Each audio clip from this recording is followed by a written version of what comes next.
Are you new to RuneScape? Are you just stuck on a specific skill or quest? Or are you just too lazy to go look something up for yourself? Well, no matter the situation, RSucation has got you covered. What is up, guys? I am Joseph, this is JosephsPlace, and welcome to another exciting episode of RSucation. Now, this episode is going to be focused around farming. My last one was about farming, but that was mainly the farm run in basically which path to take. What I'm going to be doing in this one is kind of just going over a general overview of how to begin farming. Now, this isn't going to give you the best methods, the best things to plant. It's not going to be over that. It's mainly going to be over just explaining the basics of farming with a little bit of in-depth analysis to it. So before I get started, let me just say this first. If you guys have a skill or something that you want me to do a guide on, please do let me know. I do have some that I have planned for the near future, but if there's something specific you want to see, be sure to let me know so I just have an idea of what you guys are looking for. But that being said, let's get right into farming. Now, this is going to assume that you have very little to no knowledge of farming, so just bear in mind if you do have a general idea, I may be repeating some stuff you already know, but I am trying to base this towards people who are completely oblivious or just don't really understand farming at all. So I'm just going to start off with a few basics. So I'm just going to go over just one quest that I would highly suggest you do is Fairy Tale Part 1. And that allows you to use these magic secateurs. I believe I'm pronouncing that right, but I apologize if I'm not. What these basically allow you to do is get 10% more crop yield from harvesting. So it works really well when trying to make money with herbs or just with anything else like your normal crop patches, or even if you're trying to plant flowers. So again, 10% extra. And it's really helpful, and it's pretty much free because all you have to do is just do Lost City and then Fairy Tale Part 1, and then you're good to go. Other helpful items, an Amulet of Nature can be somewhat helpful. It gives an extra 5% crop yield, but there are some downsides. You can only have one, it is untradeable, and you can only bind it to one patch at a time. What this allows you to do is if you can operate it, or there's an option for it that tells you if your crops are dead or dying, and it kind of lets you know in game if they've become diseased. So you can go and you can use a plant cure on them before they actually completely die. But again, they are untradeable once they're enchanted and completely made, and it is only a 5% crop increase. But again, it can be very helpful. This is made by using an emerald amulet with a magic string, and then enchanted with level 2 enchant. So very easy. I'm not sure if it actually shows the level you need. I'm going to check really quick here. I believe it's just the same level as making an emerald amulet, so it'd be 31 crafting, which I believe you need anyway for the magic secateurs, so it's really not that much of a difference skill-wise. But yeah, that can be also helpful to you if you're interested in going after that. Something else that would be helpful for you are these shops. And there's 4 shops around RuneScape. There's one in Catherby, which I'm at right now. There is one between Falador and Port Serum. It's just in the middle there where that farming patch is. There's one in Ardoin. And then there's one in Port Phasmatis. I apologize if I'm pronouncing that wrong. Again, pronunciation's not my strong point. But I'm just going to quickly use this shop just to show you guys what it has for sale. And it's essentially just everything you'll need to get started with farming. You can see here we have a rake, a seed dibbler, just normal secateurs, a spade, which I'm going to buy one. I'm not going to actually because I don't have any money. But a gardening trowel, a seed dibbler, and then, I mean, you can read the rest of the stuff here on your own. We're not going to really go over any of this. I'm going to get to some of these items as we progress through this guide, but just know that these are available to you that have really basic supplies that are, again, very helpful. So I'm going to just go grab a spade really quick just so we can continue with the guide. But this guide is going to be split up into 2 main sections. The first section will be just herb patches and just general crops, and then the second part will be trees, which will include fruit trees and normal trees. And again, I apologize if I'm talking a bit too fast. I kind of just realized I was, so I will try to slow it down to make sure that you guys can fully hear and understand everything I'm trying to say. But let's get started right into the herb patches. So I've gone ahead and I did plant some sweet corn. I do have level 28 farming, so I can plant sweet corn. Just to give you an example of what harvesting would be like. Unfortunately, they did die, but I can also use that as an example as we get further on. So just so you know what that looks like right there if you're unfamiliar. Before I get into actually farming, I want to kind of focus on some of the NPCs. Now, the first one I want to focus in on is the tool Leprechaun. Now, if you right click and press exchange on this guy, it brings up this menu, the amazing farming equipment store, which essentially allows you to store your items with this man. It's very easy. They trade, each farming patch has a tool Leprechaun, and the items, if I give it to this one, the next one at any other farming patch will have the same items. So it basically just saves bank space, and if you forget your seed dibbler, but you have one in here, again, it's just a security backup. And then, of course, you can definitely store compost in here, normal and super compost. So again, that's very helpful. Another thing that he does that is, again, very helpful, he can note your harvest. And I don't know if I can get to that by actually talking to him. I cannot, but if you use your herbs on him, he will note them for you. He will not unnote them, but he will note them for you. So just keep that in mind. If you're planting herbs and you don't feel like banking and you need inventory, just use them on the tool Leprechaun and he will note them for you. Okay, moving on. Again, a very helpful guy, and it does share between each of the tool Leprechauns. Moving on, we have the gardeners. Now each spot has a different named gardener. This one is named Dantaria, or however you'd like to pronounce that. The gardeners do a few different things. The first thing they do is they have a little bit of a store. So if you ask them if they can sell you something, they will give you a list of things to buy. Some plant cure, a bucket of compost, a rake, a watering can, a gardening trowel, and a seed dibbler. So in case you're not near a farming supplies store, this basically allows you to get the essentials of what you'll need to get going in case you forgot to bring something or you just weren't really aware. So they do that, and they also protect your crops. Now you can pay these guys, you can pay these gardeners certain things to make sure that your crops don't die.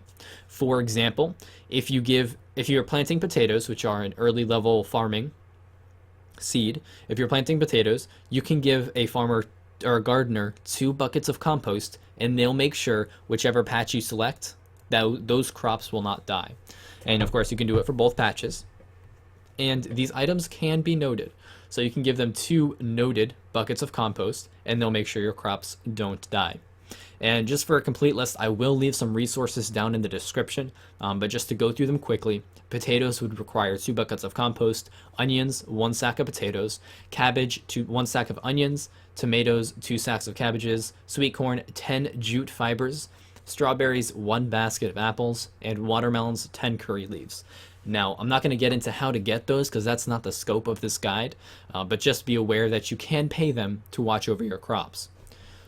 Now, what I want to get into next, again, before we actually start farming, is compost and super compost. Now, super compost is ideally what you want, and you notice you have a compost bin here.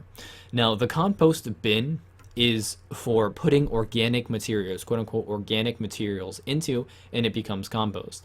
For example, if my sweet corn did indeed grow, I could pick that sweet corn and put it into the compost bin, 15 of one item, and it would make compost for me. The only exception is rotten tomatoes, which just creates a bucket of rotten tomatoes. That doesn't actually turn into compost. Now, instead of compost, there is actually super compost, which is much more helpful, so I'm going to focus in on that. Super compost is made by putting high-level herbs or high-level crops into the compost bin. For example, pineapples or any herb above Avento. I believe it includes Avento, but again, the resources will be in the description for that. But again, if you put 15 into this, wait about, I think it's 50 to 90 minutes. I don't know the exact time. I want to say it's 90, but again, I could be wrong. It will turn into 15 buckets of compost, or super compost. You just need to use a bucket on the bin, and you'll get the super compost in your bucket. Now, the benefits of using super compost is it increases crop yield. For example, for herbs, you get a minimum of 5 herbs, plus your magic secateurs, which is a 10% increase, and then plus the RNG factor, so you can get anywhere from usually 6 up to 11 or 12 herbs from a single patch, which really increases profit. And another benefit of super compost is it's a lot less likely to disease and die, such as you see my sweet corn here has died. Using super compost greatly decreases the chance of that happening. So again, it takes 90 minutes to make, and an easy way to make super compost or get supplies for super composts is pineapples. Now you can either buy pineapples on Crumb Jar and then note them with the tool leprechaun, since he can note your crops, your harvest. So you note them there at the tool leprechaun just north of Brimhaven. Or you can buy pineapples from Arhine, which is just actually in Catherby on the docks. He sells 40 every day for 2 GP each. So that's upwards to 40 compost, again for just 2 GP each. And those are some very easy and simple ways to get some super compost. Again, you can buy that. It is, of course, tradable. Now, moving on from super compost, let's move on right to the flower patch. Now, the flower patch is a little bit different. That's why I wanted to get to this first. You can actually plant flowers in the flower patch to protect your crops, which will be in your allotments. So you plant something in the flower patch to protect the plants in your allotments. And again, I don't want to go through. I'm going to quickly look. If I don't find it, then I'm just going to skip over it. I actually did find it right here. But for example, let's see here. If you plant a rosemary flower in the flower patch, it protects cabbages. So if you have cabbages planted in your allotments and you have a healthy grown rosemary in your flower patch, your cabbages will never die. Now the only difference is for sweet corn, you have to make a scarecrow, which again is very easy to look up on how to do. Just involves mixing some of the different things found at the store, the farming store, and then just doing a few things to it, and you can make a scarecrow. 23 farming, I believe it's for that. And again, it just protects your crops. They can be profitable if you choose to plant limpworts. Limpwort root is they're very high right now, since there's only a few ways to get them. So planting those can be very profitable.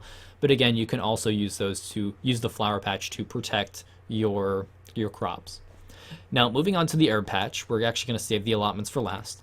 The herb patch is, of course, used for planting herbs. And again, I would highly suggest using super compost on these. And then you plant it, and I'll show you how to do that in just one moment. But then you plant the herb, and in about 75 minutes, it will grow. And you can pick them, again, anywhere from 6 to 12 if you're using the magic secateurs and you're using super compost. So very simple there. You do not actually need to water the herbs, I don't believe. But, it'll be basically the same method as I'll show you actually right now. So we have an overgrown allotment here full of just weeds. So to actually get this ready to be planted in, what we need to do is use our rake on the allotment, and you do 3 times, so 3 things of weed that we will get, 3 weeds, and then the allotment will be completely clear. And then at this point, once it's clear, you're going to want to use your super compost on the allotment. Now, unfortunately, I did not have the time to get the super compost, so I'm just using normal compost to just make believe that this is super compost. Then what you want to do is use your seeds with the allotment. It will use 3 seeds, and then you'll see the little sprouts there. And then you use your watering can on the allotment. It waters them, and then it takes a set amount of time to grow. Sweet corn is, I believe, 55 minutes, but of course, the higher level things take a bit longer. So then in 55 minutes, you just come back and check, and if you haven't paid the gardener to protect them, then there's a chance they may die, but if not, you'll be able to harvest them. Now, if they do die, what you can do is you can go over, of course, you can inspect them, but you can obviously see that they're dead. So what you need to do is use your spade on the allotment, and it will clear that allotment of the dead crops. So I'm just going to wait a few seconds here while I do that. And if it was fully grown, you'd be able to just click on it and it will harvest the sweet corn for you. And then again, you can note that at the tool leprechaun. So I believe that actually wraps up this section. Very brief, maybe not too brief in your mind, but again, it's just a general overview with a little bit of in-depthness of just what to do at these normal allotments. If you're looking for the different patches, I don't want to go over those because I did do that in a past video. My last RSucation video, I did the farming run, so you can go look at that if you'd like. But again, very simple. I have just the tools here in my inventory if you need to just quickly go over what you'll need. And then just general things like that. Catherby is a great place to start because you do have the farming store just right next to you. Now, just one more thing actually I want to go over that I just remembered right now is plant cure. So say you're using an amulet of nature and you find out that your plants are diseased and it's before the time that they'll be finished. So if they get diseased 30 minutes into the growing cycle, you have about 25 minutes for sweet corn to use plant cure on them, which will cure them of any disease and get them back healthy. Unfortunately, you cannot use plant cure on already dead plants. It does have to be on plants that are in the process of growing. And on that note, I actually do have some tips for you for farming. For farming on normal allotments, the farming tick, quote unquote tick, is about once every 5 minutes. If you happen to log on the exact game tick that your plants are about to grow, it actually resets that tick. So for trees, it's quite a bit longer per tick. I want to say there's 6 ticks per cycle. I'm not entirely sure. But if you happen to log on the tick, it resets it, so it could take longer. So if you are constantly world hopping for something, it's possible that your crops may take longer to grow. So just keep that in mind. That's just one thing that I've seen quite a few complaints on, and it's quite unavoidable with the way that the game is set up, unfortunately, but that is just something to be aware of. So if your crops are taking a long time to grow, that may be one of the reasons. Now, another useful tip for you is the Lunar Spellbook. Now, this is not geared towards beginners of the game, but it can be helpful for beginners in farming, and it's just helpful in general. There's 2 spells in particular that will be very helpful. Cure Plant at level 66 magic with the Lunar Spellbook. It basically does what this potion does, what the plant cure does. It just cures your plants if they're diseased before, of course, they die or before they're finished. So again, that's very helpful. And then another one is, I'm trying to find the level for, so just give me one moment. I have it up here. Is the, I'm sorry, let me just look it up. Oh, here we go. Fertile Soil. Sorry, level 83. It just basically does what Super Compost does. So it takes the place of Super Compost. So that's, again, very helpful for you. Another helpful spell may be, the Magic Guild Teleport, which allows you to farm a bit faster at the Ardoin allotment. But again, I don't want to get into things like that because that's not the scope of this guide. So I believe that wraps up the urban allotment crop patches for this part of the guide. So I hope you guys enjoyed this part. If that was all you needed and you're done with the guide, thank you for watching. But if not, just right after this, I'll be getting on to the trees and where I'll discuss saplings and how to plant things. So thank you guys for watching this part. Hope you enjoyed it, and I'll see you in just a few moments with the tree part of the tutorial. Alright guys, and welcome back to the second half of this guide. If the only part of the guide you were looking for was for the trees, the fruit trees and the normal trees, well then welcome to the guide. If not, then welcome back to the second half. Now, this half of the guide I am going to be treating a little bit more general in terms of just information, as not to repeat myself. But if you are looking for general farming information, I'll probably put the index actually after that point. But if not, just skip back and watch maybe the first few minutes of the guide, and you should be able to catch up on that. But what I'm going to focus in on right now is essentially just making the saplings and preparing your farming patches. Again, I don't want to get into where each of the patches are and the best way to get to them, because I already did do a video for that, geared towards beginners if you want to check that out. Just my last RSucation video, the farming pathing guide, or how to do a farming run. So what I have here is, I have some of my stuff just from the last part, but I have an apple tree seed. So we're going to be using this. My example will be I'll planting an apple tree. So what I need first is I need a plant pot. Any type of tree, whether a normal tree, like an oak, a willow, maple, or a fruit tree, such as an apple, banana, orange tree seed, any of those, they must be planted in a plant pot. And the way you do this, you actually need a seed dibbler, I believe. I'm not sure if you need the gardening trowel, but I have one in my inventory. But you need the seed dibbler and a watering can. So what you're going to want to do is use the apple tree seed on the plant pot, and it's going to plant it in it, and it'll say, this needs watering before it can grow. So what you need to do is use the watering can on the plant pot, and it will put it in parentheses that there's a W, which means watered. And now we play the waiting game. So what we're going to do is just wait around for this to work, or for basically the sapling to sprout up.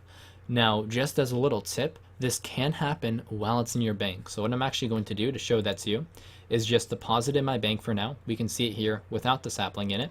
And then we're just going to wait a few minutes. I'm just going to explain some things over. And if it's not finished at the end of that time, we'll just pause real quick for you, and I'll get back to you. But what I just want to go over is just the fact that you can pay your farmers for all of these, and I highly suggest you do. It can be very annoying to lose an entire tree, especially when these are your main source of experience, because it died.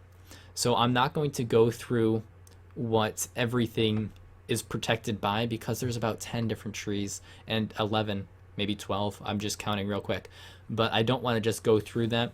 But I will leave a link for all of the general information in the description. But you can pay the farmers for each of the trees, and I highly suggest you do so, as again, the trees will be your main source of experience, while the other ones, well, the herb and allotment patches are just kind of backup XP. They do give a considerable amount, but I use that more for just money making, especially for the herbs. So if you watch the first half of this guide, you notice that things took about 50 to 75 minutes depending on the crop. Now trees, on the other hand, take a considerably longer time. Fruit trees, all fruit trees, no matter the tree, will take 14 hours and 40 minutes to grow. So you're going to be doing maybe one and a half of these a day, depending on how often you are online and how often you actually go through and do a farming run.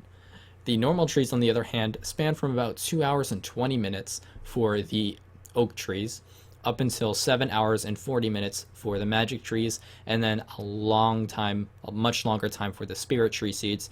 But again, that's not in the scope of this tutorial, so I'm not even going to go into that.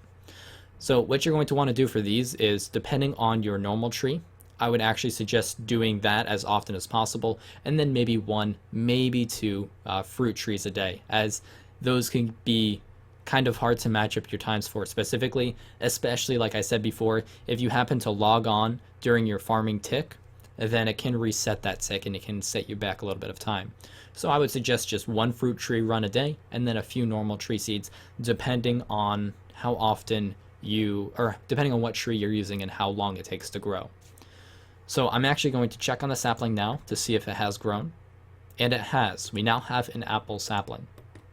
So you can see you can do it while in your bank. You can do while it's logged out. Of course, your trees will continue to grow while you've logged out. Same with your herbs and your allotment patches. So I didn't mention that before, but they can grow while you are logged out. So that's always an option if you want to just do a farming run a day. You're not going to be on for long, but you want to do a 20-minute farming run, perfectly fine. So now I'm just going to go over to this fruit tree patch, and this will be the example for both the fruit tree and the normal tree, as unfortunately I don't have the time to go through and give you a full example for both. So I'm just going to do a fruit tree and try to explain everything thoroughly. So similar to the last one, we just need to get the weeds out of this patch. Again, it's 3 weeds. And then what you need to do is use your apple sapling, or whatever sapling it is, on the fruit tree patch. And you will need a spade for that to work. Now, you might be wondering why I didn't use compost on it, because normally for a normal run of whatever you're doing, you're going to want to pay the farmer by just right-clicking. Oh, there's no pay option. That's still, it was pulled. It hasn't been in the game yet. But you can talk to them and you can ask them to look after their crops. And again, you can use noted items. So if you needed baskets of strawberries, you can use 5 baskets of strawberries noted. So those can be noted. And that's the reason I don't use super compost, is because it's only about 25, I think, experience for using it, and it really doesn't do much because you're not planting fruit trees for, you may be, but chances are you're just doing it for the XP. So you don't need, you are definitely going to want to pay your farmers to ensure that they are protected, so the super compost isn't entirely needed. But of course, you can use it if you'd like. I just highly recommend and almost require that you pay your farmers, because if you don't, you're losing out on quite a bit of experience. So I'm not going to do it right now, just for the sake of example. But after this tree is fully grown, unfortunately I don't have a fully grown tree to show you, but you'll be able to pick from your tree. In my case, I'll be able to pick apples, and I'll be able to pick a certain amount of apples, and then it'll go down to just a bare tree. At that point, you're going to want to have a wood cutting hatchet, and then you'll wood cut the tree down, and then there'll just be a stump on which you just use your spade on the stump, and then you dig it up and you have a fresh patch.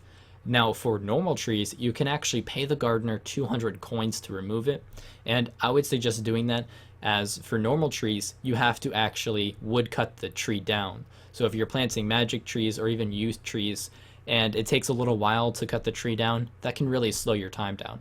But you can just pay your farmer 200 coins and he'll remove it completely. So it's just another option available to you, and it really does speed things up and help quite a bit. So you can definitely do that, and I would suggest it, as it's only about 1,000 coins per run, and it just saves quite a bit of time.